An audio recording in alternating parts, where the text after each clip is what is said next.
नमस्कार, मैं आश्रुति, आप देख रहे हैं नेक्स्ट 9 न्यूज। आज बात करेंगे योगी आदित्यनाथ और अनुप्रिया पटेल को लेकर। अनुप्रिया पटेल के नाम पर लगातार सियासी गलियारों में हलचल तेज हो रखी है कि अनुप्रिया पटेल कभी भी किसी भी वक्त पार्टी का साथ छोड़ सकती हैं, अन्य दल में शामिल हो सकती हैं।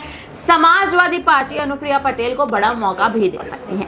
हाल ही में अनुप्रिया पटेल हो, चाहे ओपी राजभर हो, चाहे केशव प्रसाद मौर्य हो, चाहे बृजभूषण शरण सिंह हो, चाहे अपर्णा यादव ही क्यों ना हो, तमाम बड़े चेहरे बीजेपी में बने हुए हैं, एनडीए में बने हुए हैं, जो भारतीय जनता पार्टी का और एनडीए का साथ किसी भी वक्त किसी भी क्षण छोड़ सकते हैं। अनुप्रिया पटेल हाल ही में पत्र लिखती नजर आई थी, लेकिन पत्रों का जवाब नहीं मिला और ना जवाब मिलने की वजह से वो नाराजगी आज भी बढ़ी हुई है। भारतीय जनता पार्टी की समीक्षा बैठकें लगातार चल रही हैं और चुनाव को लेकर तैयारियां लगातार चल रही हैं, लेकिन अनुप्रिया पटेल अब तक कहीं ना कहीं एक भी समीक्षा बैठक में शामिल नहीं हुई हैं। क्या अनुप्रिया पटेल कहीं ना कहीं आने वाले समय में बीजेपी का एनडीए का साथ छोड़ती नजर आएंगी? क्योंकि मंत्री पद अनुप्रिया पटेल के पास है, लेकिन दूसरी ओर अगर देख लिया जाए तो अनुप्रिया पटेल योगी आदित्यनाथ से नाराज है। उनके पति आशीष पटेल की बात कर ली जाए तो भारतीय जनता पार्टी में यूपी बीजेपी में मंत्री पद पर है, लेकिन आशीष पटेल और अनुप्रिया पटेल दोनों ही कहीं ना कहीं इस बार भारतीय जनता पार्टी की तमाम समीक्षा बैठकों में नहीं पहुंचे हैं।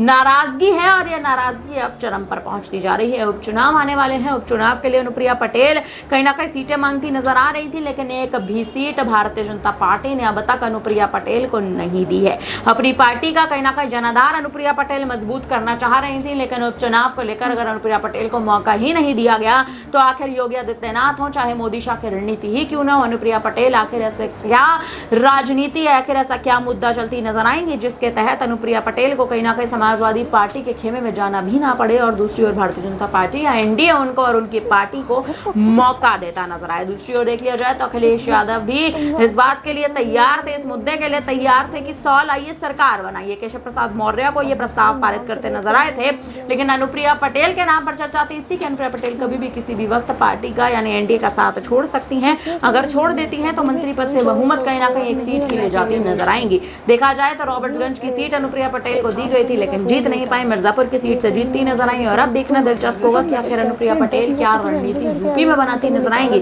सपा के खेमे में शामिल होंगी या फिर बीजेपी ही कहीं ना कहीं बड़ी जिम्मेदारियां सौंपती नजर आती है। फिलहाल इस पर आप क्या कहेंगे, कमेंट करके जरूर बताएं। देश दुनिया से जुड़ी तमाम बड़ी खबरों के लिए बने रहिए हमारे साथ, देखते रहिए नेक्स्ट टाइम।